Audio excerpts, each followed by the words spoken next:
আচ্ছা, রাবণ কার পুজো করত? রাবণ রাবণ শিবের পুজো করতো, এটা কি আমরা জানি? কিন্তু হনুমান কার অবতার ছিলেন? শিবের অবতার ছিলেন। কিন্তু রাবণের সামনে যখন গিয়ে হনুমান এসে দাঁড়ালো, রাবণ কি চিনতে পারলো? এই ক্যামেরা, তোদের তোদের ফোন বন্ধ। তুই তো দেখাচ্ছিস না, তুই তো টেলিকাস্ট করছিস না, টেলিকাস্টটাও করছে। এটা ঠিক আছে, তাহলে তুমি এটা বন্ধ করো। ঠিক আছে, কি হবে রেকর্ডিং করে? যে ভাড়া দিয়েছে ওকে, ওর কাছে যদি না চাই পারবে তোকে ভাড়া দিতে? যেটা বলবো সেটা করবেন। আমাকে দেখতে এসেছেন, সবাই আমাকে দেখতে এসেছে, আমার কথাটা শুনে চলতে হয়। বন্ধ করুন। হ্যাঁ, তো তারপরে বিষয় এখন একটা মোবাইলে ফ্ল্যাশ জ্বলছে নিজের। আচ্ছা শোনো, একটা কথা বলছি। আমার আমার প্রচুর লোকজন আছে, যদি আমার ভিডিও আমি ইন্টারনেটে দেখতে পাই, তোমাদের আইডিতে আমি রিপোর্ট করাবো, রিপোর্ট করি আইডিটাই ডিলিট করিয়ে দেবো। ঠিক আছে? তাই নিজেদের আইডিটা যদি না হারাতে চাও তাহলে ভিডিও করবে না, আমার কোনো ছবি ভিডিও কেউ পোস্ট করবে না। ওখানে ফ্ল্যাশ জ্বলছে, আপনাদের পিছনে ঘোরার চেষ্টা করুন, দেখেন একটা মোবাইলে ফ্ল্যাশ জ্বলছে, বন্ধ করান প্লিজ। হ্যাঁ ঠিক আছে। আমরা এই এই দাঁড়ান, আমরা মুহূর্ততে একটু বাঁচতে শিখি, বেশি সময় নেই, 10 মিনিট সময় পাবো।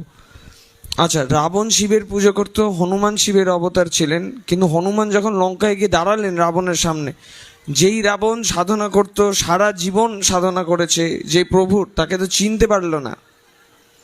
এই এই চুপ থাকতে বলছি না সবাইকে, ক্যাই ক্যাই ক্যাই ক্যাই করে যায়।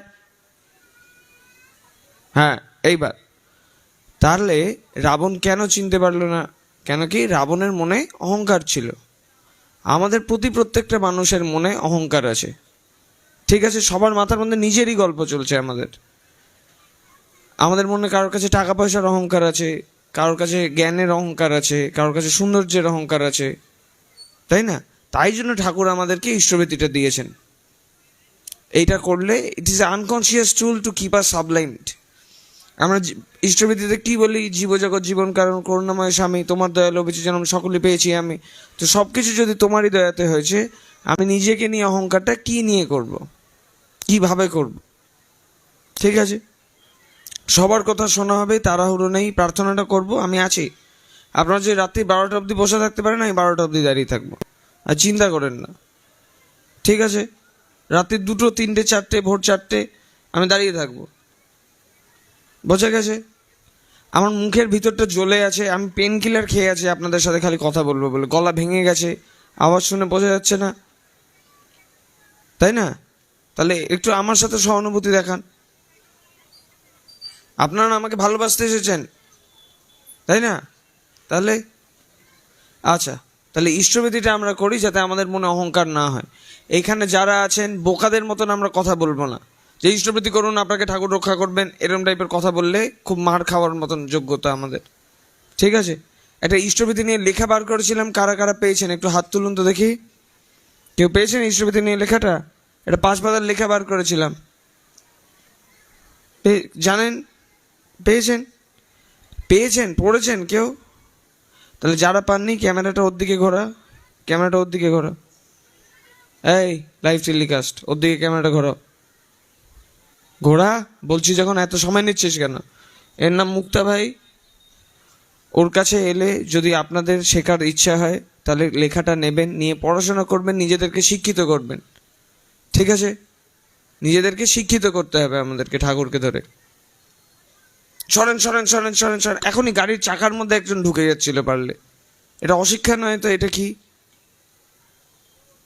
বোঝা গেছে? আচ্ছা, আমাদের যাজন করলে কি লাভ হয়?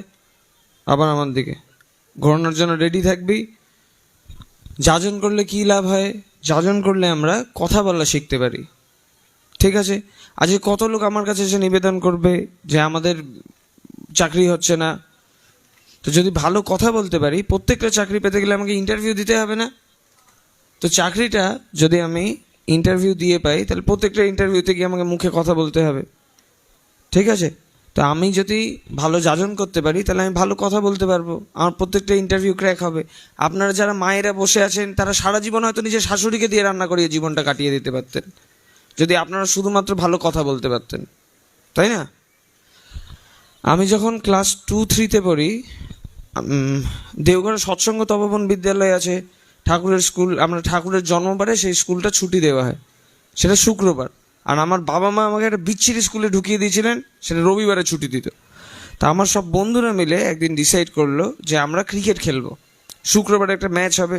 আমি ক্লাস 2-3-তে পড়তাম, আমিও গিয়ে আমার বাবা মাকে বললাম যে আমাকে স্কুলটা ছুটি দিতে হবে।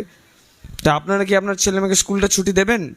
দেবেন না? না, আমার বাবা মা আমাকে ছুটি দেয়নি ক্রিকেট খেলার জন্য। কিন্তু আমার কাছে তখন মানে বুদ্ধিটাই সব থেকে ব্যাপার, যে ছুটিটা আমার চাই। এর বাবা দেননি মানে কেউ ছুটি করে দেবে না আমাকে। আমি স্কুলে গেছি, স্কুলে গিয়ে আমি ভাবলাম, আমার একটা ইংরেজির মাস্টার মশাই ছিল, তিনার নাম এসপি চ্যাটার্জি, আমরা এসপিসি স্যার বলে ডাকতাম। তাকে গিয়ে আমি বললাম যে স্যার, আপনার সিগনেচারটা আমার দুর্ধর্ষ লাগে, আমি বড় হয়ে আপনার মতনই সই করতে চাই। বলে অনেকক্ষণ ধরে ওনার প্রশংসা করলাম। এর প্রশংসা করার পরে আমার খাতার পিছন দিকে তিনি খালি খাতায় আমাকে একটা সই করে দিলেন। আমি নিচে ডেট লিখলাম, ডেট লিখে সুন্দর করে নোটিশ লিখলাম যে এত তারিখ শুক্রবারে আমার স্কুল ছুটি। তারপরে গিয়ে আমি ম্যাচটা খেলেও নিলাম। পরবর্তীকালে বাবা জানতে পেরেছেন হয়তো, কিন্তু সেই দিন কিন্তু আমি জিনিসটাকে ম্যানেজ করে নিয়েছি শুধুমাত্র কথার জোরে। এখানে দেখো, এই গুড্ডু আয়া গিয়া ভেসে গেছে, খুব ভালো। আচ্ছা, এখানে এই দেখেন, ওটা এই ছেলেটা যেটা দাঁড়িয়ে আছে ওটা ডাক্তার, ও চাকরি সেরে নিয়ে আমার সাথে ঘুরে ঘুরে বেড়াচ্ছে। এই যে ওইদিকে ক্যামেরাটা ঘোরাও, একদম ওই কোনায়, স্পিডে। এত সময় নেই, প্রার্থনার সময় গেলে বসে পড়বো আমরা আবার। ওনার নাম সাহু স্যার, উনি একটা কলেজের, উনি আইআইটি গুয়াহাটির প্রফেসর। তার পাশে দেখো তিনসুকিয়া ইউনিভার্সিটির প্রফেসর দাঁড়িয়ে আছে। কলেজ মানে ছুটি করে চলে এসেছে। কেন? ঠাকুরের কাজ করে, কথা বলতে পারে। তোমরা জয় টাকা দিয়ে এগুলো ভাড়া করেছো আর প্যান্ডেল বানিয়েছো, যদি ঠাকুরের কথা বলতে পারতে আধা দামে করে নিতে। এই এলসিডি 5 স্কয়ার ফুট কত করে নিয়েছিস? কত টাকা? 80 থেকে 100 টাকার বেশি কিন্তু 1 ইঞ্চি দেওয়া উচিত না তোদেরকে, জানিস তো? কিন্তু তোরা কিন্তু 180 টাকা 120 টাকা করে নিয়েছিস, তাই না? এই লোকগুলো মূর্খ বলে এরা কিন্তু মাথা কেটে নিতে পেরেছে। যেহেতু বুদ্ধির বিকাশ হচ্ছে না আমাদের ঠাকুরকে ধরে, তাই জীবনটা এইভাবে চলছে। ওরা নিগোশিয়েট করতে জানে না। এইটার জন্য যাজনটা আমাদেরকে দেয়া হয়েছে। মানুষ এই ফোন সামনে বসে ব্লান্ডার করলে তো ক্যাচাল হয়ে যাবে। যারা কষ্টে আছে, এই ফোন কেড়ে নেবো কিন্তু এবার, মূর্খ ছেলে। এই তোরও ফোনটা বেরিয়ে আছে মনে হচ্ছে। আচ্ছা, অঙ্কের বইগুলো রাখুন, বাচ্চাদের বইগুলো রেখে রোজ ধূপকাঠি জ্বালান। আর রোজ ধূপকাঠি জ্বালিয়ে আপনার ছেলে মেয়েকে বলুন যে লাড্ডু দিবি, দুটো প্যারা দিবি, তাহলে তোদের মগজের মধ্যে পড়াশোনাটা ঢুকে যাবে, তোরা শিখে যাবি পড়াশোনা, স্কুলে টুলে যেতে টেতে আর হবে না। ঈশ্বর জিনিসটাও এরকম। আর যজন যাজন ইষ্টভীতি, নাম ধ্যান, প্রার্থনা, এইগুলোই হচ্ছে আমাদের পড়াশোনা, এটাই আমাদের প্র্যাকটিস। ঠাকুর নিজের মাকে ভালোবাসতেন, এটা আমরা শুনেছি তো সবাই। তো ঠাকুর একবার কলকাতায় যান, এই গল্পটা আলোচনা প্রসঙ্গে পড়লে পাওয়া যাবে। তো ঠাকুর কলকাতায় যাওয়ার সময় নিজের মাকে বলেন যে মা, তুমি কিন্তু কলকাতা আসবে না, আমি এখন যাচ্ছি, তুমি একদম আসবে না আমার কাছে। তো ঠাকুরের মা 2-3 সপ্তাহ বাদে নিজের ছেলেকে না দেখতে পেরে মন খারাপ করে ঠাকুরের কাছে চলে যান। এবার ঠাকুর নিজের মাকে দেখে কান্নাকাটি করছেন যে মা, আমি তোমাকে বারণ করলাম, তুমি কেন এলে আমার কাছে? চেঁচামেচি করছেন, দৌড়ঝাঁপ করছেন। ওইখান থেকে ঠাকুরের মায়ের একটা রোগ শুরু হলো, যেই রোগটা 3 বছর বাদে তিনাকে নিয়ে চলে গেল। তো ঠাকুর দেখতে পাচ্ছিলেন যে আমার মার সাথে এটা ঘটতে চলেছে। ঠাকুর আটকানোরও চেষ্টা করেছেন, কিন্তু তিনি আটকাতে পারেননি। কেন কি, আমাদের সব কটা মানুষকে স্বাধীন ইচ্ছা দিয়ে বানানো হয়েছে, যে আমরা আমাদের পথটা বিবেচনা করার জন্য সক্ষম। এই সক্ষমতাটা দিয়ে আমাদেরকে পাঠানো হয়েছে। যদি কারো লিভার সিরোসিস থাকে আর সে যদি মদের বোতল খাবে এটা ডিসাইড করে, তাহলে ঠাকুরের নিয়ম নেই যখন মদের বোতলটাও মুখে নেবে ওটাকে জলের বোতল করে দেওয়ার। কেন কি, এই নিয়মটা তিনি ভাঙতে পারেন না। তিনি আপনাদেরকে বাঁচানোর চেষ্টা করছেন আর কেঁদেই চলেছেন আপনার কানের সামনে, কিন্তু আপনাদের কর্মের অভাবে, আপনাদের মনের ভালোবাসার অভাবে তিনার কান্নাটা আমরা বুঝে আর উঠতে পারছি না, তিনার কথাগুলো বুঝে উঠতে পারছি না। ঠাকুরের ছবিটা কোনোদিন আপনাদের কাছে বেরিয়ে এসে কথা বলবে?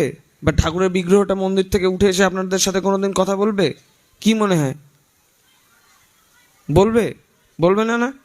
তাহলে ঠাকুর আমাদের সবার মাঝখান থেকে, আপনার মেয়েকে দিয়ে বলাতে পারেন, আপনার ছেলেকে দিয়ে বলাতে পারেন, আপনার বৌমাকে দিয়ে বলাতে পারেন, রাস্তার একটা ভিখারিকে দিয়ে বলাতে পারেন, আপনার বাড়ির সিকিউরিটি গার্ডকে দিয়ে কথা বলাতে পারেন আপনার সাথে, কিন্তু আপনি নিজের মাথার অহংকারে সেই কথাটা শুনতেই পাবেন না। যেরকমভাবে আপনারা আমার কথাটাও শুনতে পাচ্ছেন না আধা লোক, মোবাইল ফোন দিয়ে দেখে নিজের মাথার মধ্যে নিজের গল্প দৌড়িয়ে যে এই দাদার কাছে কতক্ষণে পৌঁছাবো, একটু যদি দাদা আমার মাথার ছেলেটার মাথায় হাত বুলিয়ে দেন তাহলে আমার ছেলের মাথায় আরও হয়তো চুল ফুটে ফুটে উঠবে। এই এদিকে ক্যামেরাটা ওর দিকে দেখা, এই যে হাতটা দে, ওর হাতটা ধরলাম, ওর জ্যাকেটটা এবার কালো রঙে বদলে যাক, বদলালো? বদলায়নি না?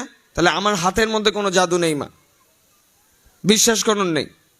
আর এইভাবে কাউকে ধরে বা কিছু পড়ে আপনি ঈশ্বরের প্রাপ্তি দূরের কথা, কিচ্ছু হবে না।